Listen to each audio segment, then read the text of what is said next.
Hey everyone, welcome to the Catch Up, episode 3. My name's Eric. My name's Brandon.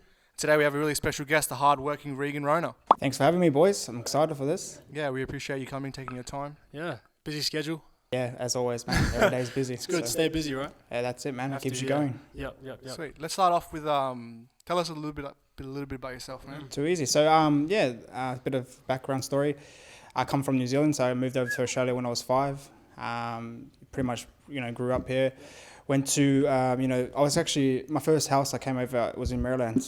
Really? So, yeah, Fowler Road, and grew up in the area. And then, just obviously I was a footy player as well. That's pretty much all I know from the age of 8. I started playing it, and then, just went to Hill Sports High School where I met Brendan. We had some good times there. And then, at that stage where you're going through, footy, that's when it starts to get serious. And, I made a couple of reps teams, Para Junior, and then I think I was 18 when, I decided to myself, like, it wasn't for me. I had a lot of injuries, and I was still playing it because I loved the game, but I knew it was going to go any further from that. So, and then during school in year 12, I got introduced to a network marketing business, and that just changed my mindset. I never picked up a book any day. At school, I hated reading. I feel like that's with all of us, we don't read during high school. I never read. No, go out of high school, start reading, and we're like, man, I wish I did this earlier. 100%, man. Yeah, I still remember my first book. It was Rich Dad Poor Dad, Robert Kiyosaki, and it just changed my mindset. That there's more than just footy. There's more than just working. And just going back to the footy thing. Like, what was a conversation you had to have to be like, all right, I'm gonna stop? It was difficult, man. That's all I knew, and everyone, from the age of 15, I got contracted. To Para. Yeah, all my family members, they thought I was going to make it. So, it was pretty tough for me, man, because it was the pressure. It was pressure of family, and they weren't giving me pressure like I have to do this. They were pretty flexible, especially my mum. She was a single parent since I was the age of 15, and so that was tough. I had to, I think I was 18 when I got dropped from Para, and I had to play Western Academy, which is like a second tier, still in the SG ball comp, but it's second tier. Yeah. And then after that, I lost passion, and I was like, man, I don't want to do this anymore. Yeah. Wow. And were you kind of in a place where you're like, footy is all I have, what do I actually know? It was good timing, because that's when I got introduced to a network marketing business, and it changed my mindset. So I wasn't just thinking footy, I was thinking business, and reading a lot of personal development books, and I was like, wow, I wish I learned this a couple earlier. So it was that from there, I tried a lot of things, man. Like, for me, I believe in, trying as many things as you can until you succeed in one of them. So then I started making coffee. So I was a barista, and, I fell in love with making coffee, man. And just learning the craft. Learning the craft, and just the, obviously, atmosphere around all that. And then, from 18 onwards, I was a barista until the age of 20. But in that meantime, I did a few different businesses as well. So me and my wife started a social media agency. And then also what was that about? It was so managing. It actually started at the cafe that I was working at the time. They asked me to manage their pages, and then they'll pay me something small, like $50 a month, and then I was just like, man, like, this is something that we can make money from. Did you find a passion there when you? Yeah, I just found a passion because I knew how many people didn't know, especially the older generation, didn't know anything about social media, and we grew up with that, so it was just second nature to myself, and I feel like I had the opportunity to make more money from it, so I invested into a course, Ty Lopez, you probably know him. So I invested into a course, and from there just grew my passion and obviously knowledge, and I was able to expand and pick up a few customers of my own. And then, at 19, I was still a barista, and at the age of 18, I found out I was going to have my first daughter. Wow. So, wow. Yeah, that was probably the most, 18? I was 18, I found out, had her when I was 19. So that was probably, obviously changed my life. Life changing. Everyone always says when you have a child, it changes everything. Obviously, me and you don't know. Brendan might. But some secret ones. Just tell us a little about the emotions you felt when you. Yeah. So man, I found out. So my wife now, she was that day. She found out she was moving into my mum's house where we stayed, and I actually found out on a bus because we were moving her house, and my stepdad at the time, he was helping us move. So we called the bus back to my mum's, and I said to her, because I saw her, because when I was working in the cafe, she used to work at a shoe shop as well, and I said to her, why did you run to her friend? And I was like, "Are you pregnant?" And I just said, and she's like, "Yes." Like my, What goes on? oh man, at that age, 18, Yeah.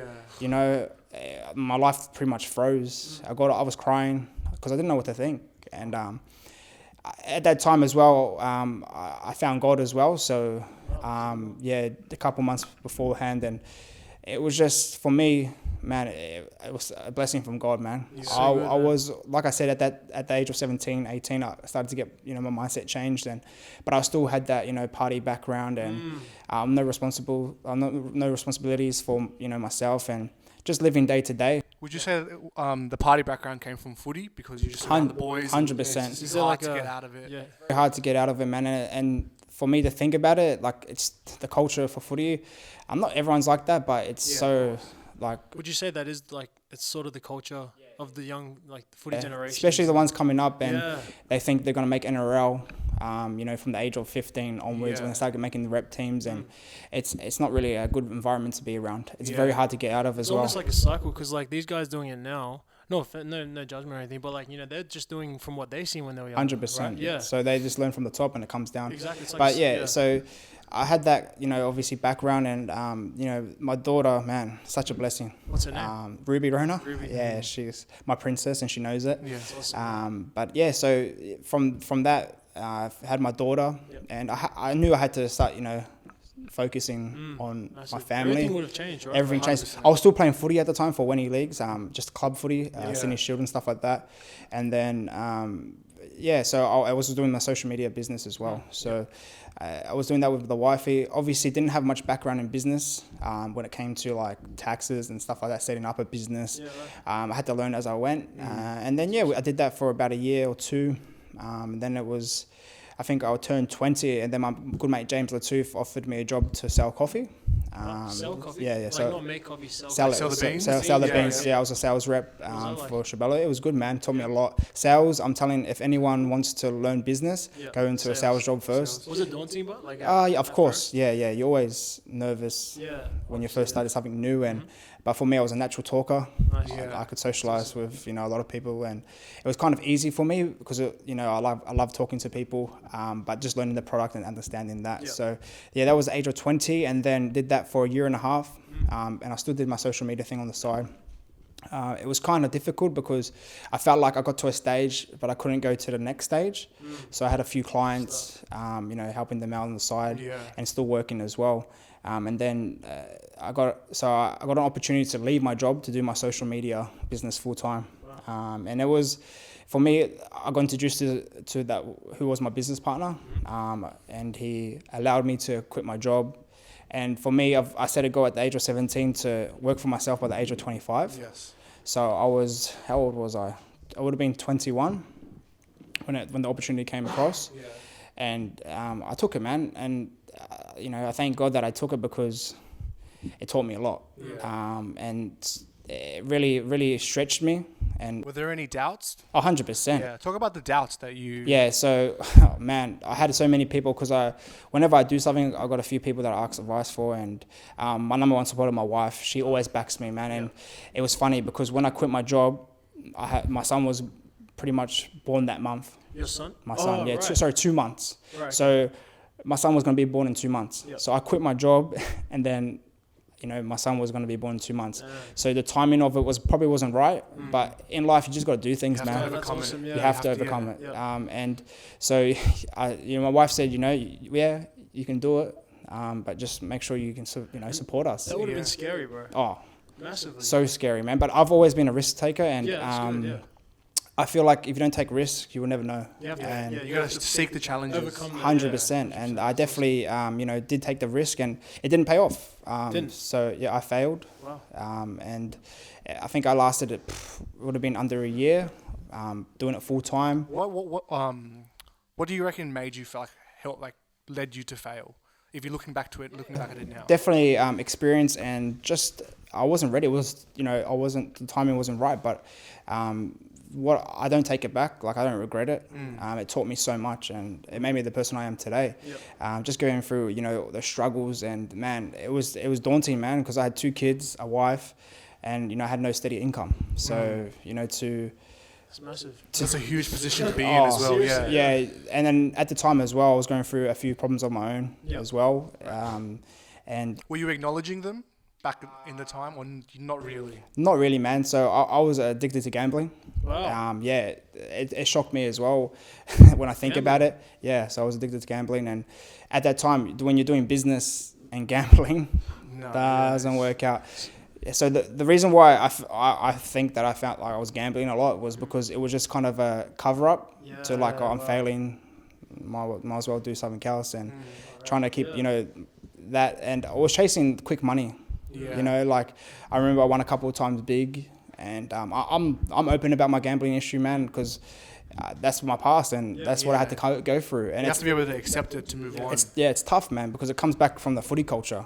Gambling, partying. Yeah, right. You're one of the boys. You're doing a lot of it. people can relate to that. 100%, man. Going And through something like that. yeah, and if it wasn't for God, man, I wouldn't be where I am today. Wow. He pulled me out of the gutter, man, and almost lost my family. Like, man, it was tough. But see, I had a business mindset, but I was struggling with gambling, and I was just like, man, like, what is wrong with me? Because I've always been a switched on kid. I've never really been, into drugs and stuff like that, and I've always been switched on. But I had that gambling because I did it at the age of 15. 15. And you thought it was just having fun. I thought it was just cool, but then First, then I started to get this pressure. So I just felt like, man, like it was like an escape for me. But then, yeah, man, it was a couple of years, and during the business, when I got the business partner, a year and a half, that's when it started to get bad, and it was tough, man. And I had 2 kids and a wife, and I just felt like I was doing it to cover up, my failure. And then, yeah, man, I really had to surrender to God, man, because I got baptized as well just before, actually the day I quit my job. So that week I quit my job, I got baptized. And I thought, you give your life to God and everything's covered. And it looked good, man. I just quit my job, I got my business, I'm doing what I wanted to do. And but I was holding on to something, deeper. And I had to really die to myself. It took probably a year and a half for me to give up gambling. I haven't gambled since. So, yeah. Good on you, man. Yeah, 100%. So going back to how did you find your faith with God? Because a lot of people have awesome stories, how they came to. It was funny, man. I used to judge Brendan all the time. We used to, some of the boys at school used to go to Hillsong, and we'd party the night before, and do all the things underneath the sun. And they're like, the next day, be like, "Oh, come to church." I was like, "Excuse me?" I was atheist. I was like, so I was atheist, didn't believe there was a God. I used to ask the tough questions, like, why is there so much pain in this world if he exists? And so were you brought up as in a religious family or not? No, I wasn't. Not at So all? my mum, she believes in something higher, but doesn't believe in really anything. Yeah. And my dad was not a practicing Catholic. So yeah, we kind of tried God, but throughout my life, he was there. I could tell just going back in time, I'm like, oh, that's why that happened, or that's why it happened. So it was one of those things, man, that it really changed my life, and I thank God every day when I wake up, man. And Brendan, I thank Brendan as well, man. He introduced me to God. One of my first experiences was with Brendan, and like I said, like I said, that's how I found God. And without him, I'd probably be, I don't know, without a family and still gambling. Well, God is Brandon, good, man. tell us a little bit how when you first saw him and introduced him to God, what was he like? Yeah, well, it's compared to funny, now? because we went to school together. I was one of those guys as well that's, go out, do some bad things, party, and they say the next day, Regan, let's go to church. It looks so bad, but at that time, I was raised in a church family, but I never really encountered, a relationship with Jesus or anything with that until properly maybe last year, 2 years ago. And but I'd always had that foundation set for me when I was a little kid. So then growing up, I'd go to church and I'd invite Regan, and one day Regan came. I don't know why he said yes. I still don't know why. Yeah, me either, man. Something higher. Yeah. But he came one day, and I really think God just opened up your world, man. From that day, it was from then on, he was going to church more than me. You know what I mean? It was amazing. But yeah, I went through a lot of stuff as well. I had my downfalls. I'm not a perfect person, as any of us are. But I feel like it was just surrounding myself with people. I ended up me and you started having a really good community years later after that. And it was awesome. So yeah, grateful for you, man. Yeah, but it's a journey. Hey, that walk, that faith walk, walking every day. admitting you're not perfect, admitting your downfalls. I think it's a decision every day you make, right? Every day you got to make that decision to follow Jesus. True. So after you found Jesus, what's after that? So I had to really work on myself, like big time, to be a better husband, to be a better father to my kids, and I really started serving at church and giving back and just helping other people as well and fellowshipping. So after that, probably it's been about 3 years since I gave my life, and it's been a good journey, man. And I obviously, me and my business partner at the time, we went our separate ways. It just didn't work out. And then I got an opportunity to work for Sonoma Bakery, where I'm working now as a territory manager. Yeah, nice. And what does that involve? So I manage the Western Sydney for them, cafes and restaurants out west, and it's the best job, man. I love what I do. Honestly, I love. You're gonna love what you do. Yeah, 100%, man. And I didn't really understand that until now. Obviously, growing up in America, like when watching people on Instagram, successful people, you think it's all about the materialistic things. Yeah. And I think that's I was idolizing money at that sense. And when you really understand life, where your happiness is way more than any money or any car or any materialistic thing. That's when you find your true meaning to life. And so when I started working for Sonoma, I really, man, I love what I do, but I still had that business mindset. And I was just like, obviously I want to still do more. I was still helping people on the side with social media, a few people, not many, but I didn't have the business anymore. I just thought I had to let go of it and just see what happens. Yeah, I think going back to the whole social media thing, I think we don't see enough of people failing on social media, like people showing their failures. Story, because there's so many, like, for every one win, there's like 10 losses. Oh, 100%. And I feel like we need to see more of that, so people can really see that you have to fail. You have to eat shit. Even in life. Yeah, Gary Vee says it all the time. You got to eat shit before you can freaking see that. That's like you said, man. We see too much of the wins, and then when we don't win straight away, that's it. We give up, and it's very hard when our society is so much about winning. But like, if we can show the losses and be real, for me, I was trying to be something I wasn't. I was advertising, oh, this is cool, on the grind. Look at my business, and man, I had it backwards, So when you understand business and what it takes to actually make it, man, it's hard. Like, honestly, having a job's easier. It's 10 times easier, but short term easier. Long term, it's not. And when people understand that you have to fail, like you have to fail. Like, I don't know if there's anyone that has never failed. Like, if there is, show me how he did it, and let's follow him. He's perfect. Probably, Like, saying that you have to fail, a lot of people out there, like, they're really scared. It is scary to fail, obviously, but what's the mindset when you do fail, and how do you come back from that? Oh man, Like, I guess how do you small, personally? big, how do you deal with failure? What goes on in your mind? Like, you have to be honest with yourself, man. Yeah, you can't, like, at the start of my, obviously younger age of 17, 18, we all lie to each other, like we're fake, like we're not show real. The good parts, show the good parts and leave the bad parts in the closet. But how I manage failure, man, is just saying, man, all right. Obviously, I've gotten better at it. It used to take me months, to get back on my feet. And that's all right too. Yeah, that is all right. 100%. It's all right to. But as you go on the journey, you can still obviously get a lot stronger, and you deal with it better. But what I do, I just like, why did I fail?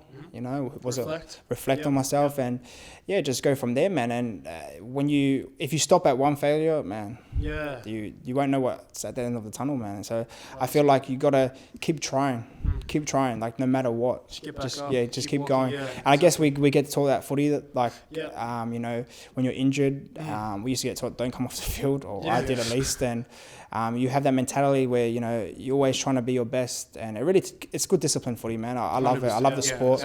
It teaches you, that you have to work hard, and I was blessed with natural talent. I was pretty naturally talented.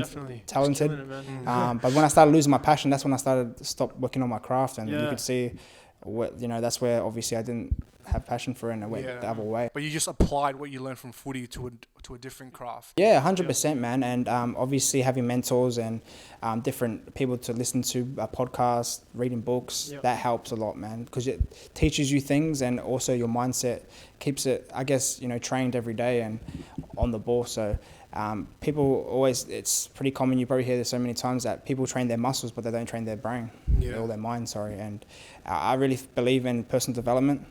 From the age of 17, I've always done it. And you have to, man, because you have days where you're just stuff this. Like, honestly, I still have days like that now. Like, I'm just like, man, I'm over it. Like, why am I doing this? It's like so hard. And then I listen to a podcast, and one little word will just give me motivation. 100%, feeding your brain, right? Feeding my brain, So I really, I believe that when you come to failure, you have to, I really believe if you control your mind, you're unstoppable. It's a muscle, man. You gotta keep training it. 100%. Things, 100%. Yeah. So we'll just take a quick little. Yeah, sure. Yeah. Are we good? Oh, do you want to take a little quick? Yeah, we'll just take a quick little break. Yep. Hey guys, sorry about that. Just a bit of a technical difficulty there. We're just talking about failure and how to deal with failure.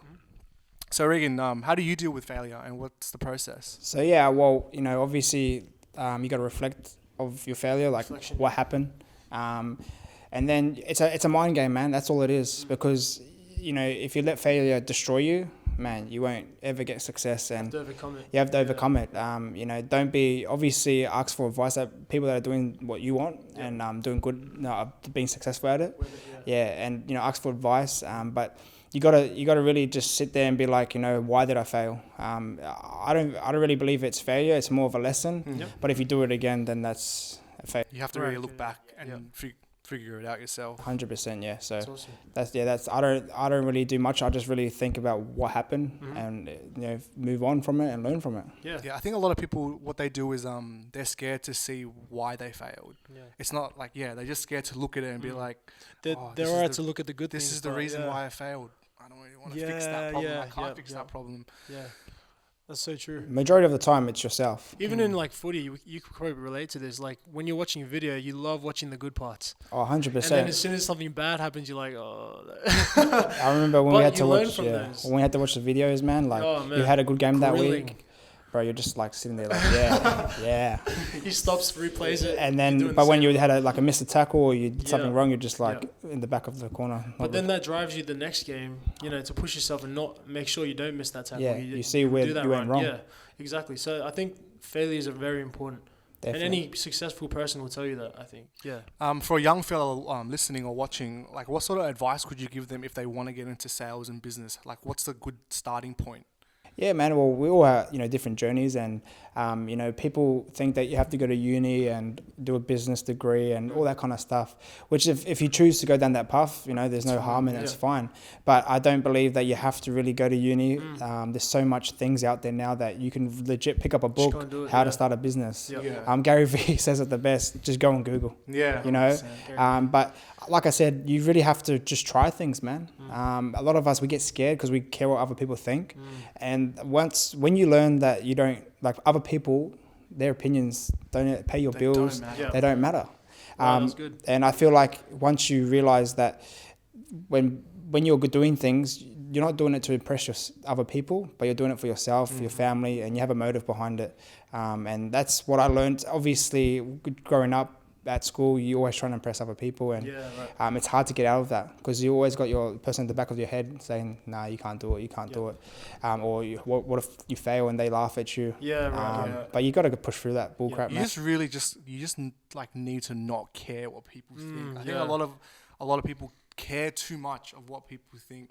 Like just this past year, I started to really realize, be like, I don't care. I don't care what you think. Like the bigger goal is more important than what you think or what you think I look like. At the end of the day, it doesn't matter what. It doesn't matter. Yeah. Like it really doesn't matter. But it is hard though because you have times where you're like, oh man. Yeah, I guess so. Yeah. Insecurities. Everyone has insecurities. Insecurities. Do you think people relate to them more when you speak about them? Because like I find like like we were saying before, so many people. They won't speak about their insecurities, or they won't speak about the bad times. But I feel like when you're outspoken about them, so many people can relate to that more than the success story, the big success stories, and that all leads back to being like that person you want to be. 100%. And everyone's insecure with something. 100%. We're humans, man, and they're not exclusive to you. Your insecurities, no way. 100%. So I feel like if you're open about your downfalls, you can just not be fake, just be real. Being real, and a lot of people try to put on a face, or obviously social media is amazing, but people be fake on there, and then they try to do that in real life, but it's not who they are. And I really believe, man, happiness equals success. I know Gary Vee really pushes it, and I really believe in it, man, because I've learned a lot in the last 4 to 5 years that if you're not happy, then what really matters? Like you can have all the money in the world, but at the end of the day, if the person you're looking in the mirror is sad, this doesn't mean anything. 100%. So I really focus on that, man. Being grateful for what I have. Gratitude is a powerful thing, man. Waking up every day and just being grateful for what I have, and thanking God for what I have. It really helps a lot. Like, what good is it to gain the world and lose your soul, right? Amen. So that's good. I believe that we really have to change everyone's mentality. It's going to take a while. Gary Vee is doing a great job at pushing that. And once we, as a society, stop saying that it's as much money you have in the bank account or what you drive or what you wear, but actually if you're happy, I really want to push that, and I really believe in that. But this is how bad our society is. Like, how like we have people who work really, really hard. There's now people who are opposite, who are like, you work too hard, you do too much. Like we as people just can't recognize greatness, or can't recognize just positive things. We always want to find negative things in everything. And sometimes, like, I think most of the time, the people saying that stuff are the people that are scared to go just for scared it. to do things. Yeah. But instead, it just baffled me how you can go from like one group of people saying like work hard, it's really good, and a whole bunch of other people being like don't work too hard, it stuffs you up. It's just, it doesn't make any sense, man. Yeah, it's got a funny story. I actually didn't like Gary Vee when I first listened to him. Really? Honestly, I was just like, man, this guy is too crazy. Like, he just works too hard. And and then I started to listen to someone else, which is more of, work smarter. But nothing in this life comes easy, man. You have to work hard. It's as simple as that. Like, you have to work hard. And if you don't, you're not going to get the rewards. So, man, our society is like that, man. Like, we're very lazy. Especially growing up in Australia, we're really blessed. And that's why most, foreigners obviously come over to Australia to live, and they become successful. Yeah, sorry, just 1 second. Oh, and you got to turn that camera on. Sorry about that, guys. Yeah, so you were talking about society and how people always find negative things and are lazy. Yeah, we're growing up in Australia, which is probably the best country to live in, and obviously I'm grateful for that. But we get to a mentality where we expect things, if it's from the government, from your parents, or from family, and it's hard to get out of that mentality, because why would we work harder when we can get things given to us?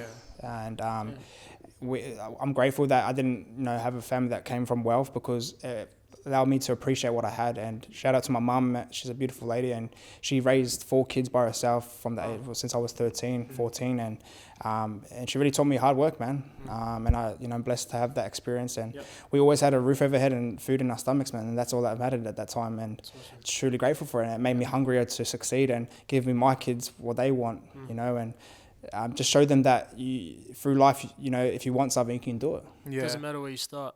You mentioned your mum. Who else is like someone who you look up to, or who you draw inspiration from? Oh, there's obviously people like the ones that are successful. Gary Vee, he really helped me throughout the last couple of years. Grant Cardone, Tony Robbins, all those successful people. But when it comes to obviously having a spiritual mentor, I've got a lot of people at my church, man. My pastor Gus, he helped me along the way. A lot of people at my church, man, they really helped. And another person, like I said, my wife, she supports me no matter what I do. So really thankful for her for just loving me for who I am, and obviously the downfalls that we went through and all that kind of stuff. But I really believe in that the people that you hang around really tells you about yourself. And when you're growing up, you try to be the popular kid and try to fit in with everyone. But when you grow up, man, you realize that the people around you actually affect you mentally, emotionally, and you really got to obviously be smart who you hang around with. Because there's no offense, people are different, man. Like, I don't sit here and judge people because they're not doing something that I want to do. It's just that for where I want to be, I need to hang around certain people. And I've got my business partner now, James Latoof. Man, he's helped me through my life so many times, and I really look up to him, and I'm thankful for him as well for obviously teaching me things and doing business with me as well. So I think another thing that we tend to not do in Australia is we don't give credit to people. Yeah, so like people are afraid to like, oh, that guy's doing a lot better than me, stuff that guy. Whereas I'm the opposite. I'm like, that guy's doing better than me. Like, for example, yourself, he's doing better than me. I want to learn. Yeah, 100%. Do you know what I'm saying? Like, I want to learn. I want to figure out your mindset, so get good qualities. But that's what we're trying to do with all this whole podcasting, is to get people to understand, to learn from people who are doing better or just on the right path that you're unsure of. Yeah, I think we're all on different paths, man. You shouldn't like obviously give credit, man. Like, you know, always praise people, and if they're doing well, and not throw negativity and stuff like that. That's awesome. But you gotta try to, obviously everyone's on their own journey, and if you focus on other people a bit too much, that's when you get caught up. So I would definitely say give people praise when they're obviously doing well. But just obviously focus on yourself more, because we're all on different stages in our lives, and I'm still starting, man. Like, there's so much more things that I want to do with my life, and obviously give back to people as well. And I love this podcast, man, because you're actually showing people, day-to-day people, what they're doing for their lives, and it's going to help people. And that's the goal, man. That's the goal. We're just trying to help. Tony Robbins always says that giving is the true understanding of living, man. So I believe that 110%. So what's sorry. No, I was just going to recap. So do you think it's like important to have a reason you're doing things, like behind? Because like I know when I get up in the morning, I have to have a reason why I'm getting up. Like every day, it's like, you know, something driving you forward every day. Do you have like an anchor or something you always go back to? Yeah, just to push you, or to, definitely, man. You know, I've got obviously 2 kids and a wife. That's a big motivation. You know, you understand when you have kids, man, you really want the best for them. But I really believe that we're put on this earth for a reason. And you know, God's purpose for everyone is different. But once you unlock that, what your actual purpose is to be on this earth, man, the doors open, and you just realize that, you know, there's so much more in this life, and you're just working a 9-to-5 job. But there's no disrespect to that, you know. Like people just do it because that's all they know. But I believe that whatever you do, just make sure you're happy at doing that. Man. That's it. Like my why, like it's pretty simple, man. My kids, and just giving strong, back, man. Giving back as well, man. So many people, I've always wanted to give back, and you only can give back so much. Obviously, if you're doing better, you can give back more. So I'm just trying to focus on myself at the moment. So when I do reach a point where I can give as much back to people, man, it's gonna be endless. So. Yeah, so good. Let's go back to yourself, and so you obviously you work for Sonoma Baking. Sorry. Is there any other businesses you work with, or? I have a social media business now, a new one. So with my business partner James, and give that a shout out. It's called Megaphone Media. It's funny how it started. We weren't even meant to start it. Really? So we just were talking, and he has a few other businesses that he's involved in, and we got opportunity to run someone's social media, and then it just went on from there, and it just grew, man, the last year. So we've only been doing it for not even a year yet. It's just grown. So good. It's just something that obviously, you know, putting a lot of work in, obviously having a full-time job as well, and being a dad, there's some days where I just don't want to do anything.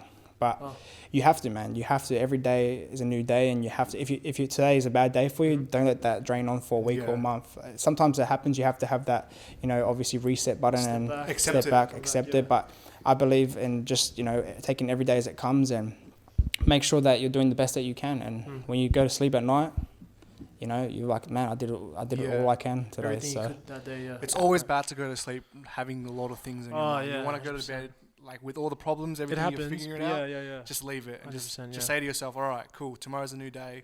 Let's forget about whatever happened this today. 100%, man, 100%. So Regan, what's your schedule like? And do you have like morning ritual? Do you get what time are you getting up usually? It depends. Like obviously, for work, I have meetings at different times and stuff like that. But I try to, you know, when I wake up, I do a few things for my social media, and then obviously pray. Like that's important for me to start my day. Listen to a podcast, that's also important, because I drive a lot, so I'm listening to podcasts throughout the day as well. But my schedule changes every day to day, but I try to do, you know, 5 things that will help me get to where I want to be. So it's you hear of success all the time, man. Even yourself waking up early hours in the morning, You know, I'm not the biggest fan of that. I struggle, I'll be honest with you, but good, I try. You know, obviously with kids, Yeah, no, mate, you're up anyway. I don't have kids. Yeah, I don't have kids. Yeah, I'm actually blessed to have them because, man, I don't think the last time I slept after 7 o'clock. I can't remember. But it's good because you get to wake up early, you know, and start the day. So I do believe in getting up early really helps. It helps you set that day. And but yeah, so podcast, praying, and that's probably how I start the day. And then obviously it starts the day good. Yeah. I heard I heard on a podcast, the first 10 minutes of your day really sets the tone for the rest of the day. Yeah. And I really took that on board when I do my morning rituals and stuff. It's like, you know, listen to the podcast, pray.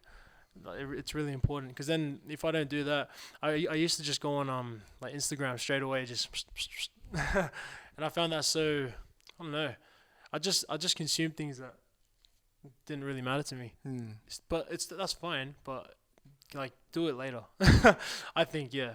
So Regan, what are your plans for 2020? 2020, man. So this year it's very big, man. Obviously want to give my all to Sonoma and be the best I can be there as well. I've got a great job, man. Like I wake up, I work from home. We can tell you really love what you do. I do, man. And that's the most important part. I'm always like I always say to people, I'm blessed to have the role that I have. I legit wake up, work from home, and then I also go to cafes and restaurants and drink coffee and talk to people. That's my job. Actually, yeah, run us through one day, just a day. So, for example, today I actually got up, did some work on my phone, got into the car. I had training at 5:30. So I prayed, went to training, and then I got home about 6:30. Then after that, I had to go pick up a delivery that was sent to the wrong place, and then I had to go to another cafe and just say hello to there. And then from there, I went to another cafe, one of our customers, just say hello. And then I went to a new cafe that just opened up, had a coffee there, introduced myself. And then I think that was about 10:30.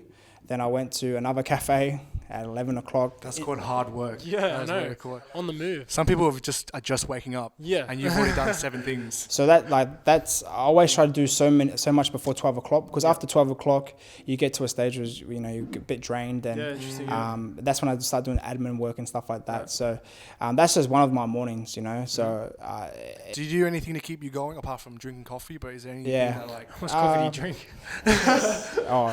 I was actually off coffee for a month. Wow. Yeah. So, but what I do, man, is I guess I'm easily self-motivated, man. We have targets for work, and I want to be the best. Yep. So I always aim to be the best, and I know if I'm doing these extra things, it's going to put me in front. So, yeah, man. Obviously, coffee really helps. Man, I don't know. I wouldn't live without coffee. I did it for a month, and it's hard. But yeah, just podcast, man, as well throughout the day, because there's so much garbage on the radio and stuff like that. And I used to listen to a lot of radio, but then I was like, man, I'm wasting hours because I'm always driving. So I listen to a lot of podcasts. Mark Boyce, I listened to one of their podcasts today and one of his podcasts, and just it's a lot of positive things that it will sometimes give me advice or just get me through the day. And I guess it's learning to use your time manageably. So it's like, for example, what you said, if you're driving an hour, instead of just listening to trash on the radio or music, you put on a podcast and that drive now becomes you mentally preparing yourself instead of just having a drive. Yeah, it's like finding those little moments where it's like, how can I improve myself without actually putting that full effort of doing something. And that's something that I think we all have to learn. Yeah. And that's something that I'm learning too. Definitely, man. And you just got to keep learning. When you get to a stage when you're not learning, you're always got to be a student. Got to keep growing. Yeah, you got to keep growing. All of the richest people in the world, they always learn every day. Yeah. And they're worth billions. Yeah. So being a student and just learning and growing every day will definitely obviously help you as a person and get you where you want to be. Yeah. So. Man, that's awesome. Yeah, that's.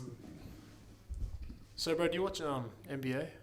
Not really, man. Obviously Kobe Bryant, man. I know of him and his story, and it was really sad, man. I was actually at a hotel with my wife on the weekend on Sunday, and we woke up on Monday and we found out he died. and it was like heartbreaking. But then we found out his daughter died on the plane, on the crash as well. And a lot it was of just, people as well, yeah. And all the other people as well, and it's just devastating, man. It just really, you know, we all, no matter what we are, what Nash, how much money we have, when your time's up, it's up. Yeah, man, I just get goosebumps. Yeah. Even just saying his name, because it's just like, not only was he just like an icon, like he epitomized hard work and what it takes to become great. And like, I actually have a really cool story of Kobe Bryant that I heard. So Jay Williams used to play for Chicago Bulls. He came into the gym to shoot around, and Kobe was already in the gym, and he had already been there for probably maybe 6 hours. He already had a huge sweat. Jay Williams started training. He did his hour or 2 hour training, and then he sat down, and then Kobe was still training. And he probably sat for about 25 minutes, and he was like, all right, I'm going to leave, prepare for my game. Later on, fast forward, they had a conversation, and Jay Williams asked Kobe, like, oh, how long were you in the gym for? Why were you in there for so long? And Kobe said to him, oh, I saw you come in. I just wanted to show you that, like, I'm going to work harder than you no matter what you do. I'm always going to work harder than you. Yeah. Just that, like, just those little things. And there's so many stories of that shows why Kobe is just so, it's just, I feel like, and as you said before, like, his accolades, all that kind of stuff, like, people just, like, it doesn't matter once you're gone. Yeah. That's it. Like, it's just, it's a sad thing. It's sad for his little daughter as well. And she was such a gun. It's heartbreaking, man. Yeah. He influenced so many people. Like you said, you grew up watching it. Yeah, I idolized him. Like, I'll get you to check out this book after this. And it's just, whew. Oh, man. Yeah, it's very, very sad. And like, just on that, man, like, it just, obviously you realize, man, you got to appreciate life. And sometimes we get caught up in the rat race, and we're just trying to do so many things that the little things, like, you know, loving your loved ones, you know, we take it for granted. But, you know, we all got short time on this earth, man, and we really just got to appreciate what we have, and just, you know, don't take things for granted. But yeah, man, it's sad, man. And he was such a, obviously, looking at the news and everyone's, you know, sadness to it, he was such an idol, and he touched so many people's life, not just playing basketball, but outside of the courts, man. Every person. If you don't know Kobe Bryant, man, you're living under a rock, because he influenced a lot of people, man, and you can see now, you know, he's legends. He will be a legend forever, and it's just sad. He's 41 as well. Like, so much life, man. Just nuts. I have a quote written down here too. It's like, life is happening for us, not to us. Oh. Yeah, so. Damn. He won an Oscar as well, hey? He won, Kobe won an Oscar for a little short film he did. And that was after he retired. And he pretty much, it's in that book. He says that he pretty much, what he learned from basketball, he just transferred it to filmmaking. And like, it just shows, like, you guys have like the transferable skills from rugby, like the discipline, the hard work. And then, that's what he did. He won an Oscar in the first year. Kind of talented, crazy, man. Yeah. Talented, hardworking, talented, man. Yeah, more hardworking. Hard work beats talent, and he showed that. 100%, man. Yeah. So back to Regan. Yeah, that was a little bit of a. No. That's all right, man. I'm honoured to be here. You know, talking when Kobe Bryant's been mentioned, man. Like, oh man, yeah. It's something that I wouldn't take lightly, man. So. If you could go back to your younger self. What would be the first thing you would tell him? Wow, so many things. But just be who I am, and just be yourself, and you know, don't be so hard on yourself. I always, you know, when I was younger, I was so hard on myself, man. Like, but I didn't understand that you had to fail to get through things. Yeah. So just not to be afraid to fail, and just keep working hard. And that's probably what I would say, man. Yeah, work hard. Yeah, it's important. Very. Before we wrap up. Just wanted to get you to talk to the camera, tell them where they can find your Instagram, or if they want to do business with you, how they can reach you. Definitely. So my personal Instagram is at Regan Rona, so ReganRona, and then my business is Megaphone Media, so it's at megaphonemedia.co, so that's .co. So you can find us on there, and obviously contact us through there. Awesome, man. Regan, thank you very much for joining us. We really appreciate it. And this is only the beginning of your journey, so we're happy that we got you here. Yeah, we'll definitely be following up with you soon, man. Yeah, thank you so much for having me, boys. It's a pleasure, man. And obviously looking forward to your next podcast. Appreciate it, bro. Thank you. All right, guys, thanks for listening. Peace.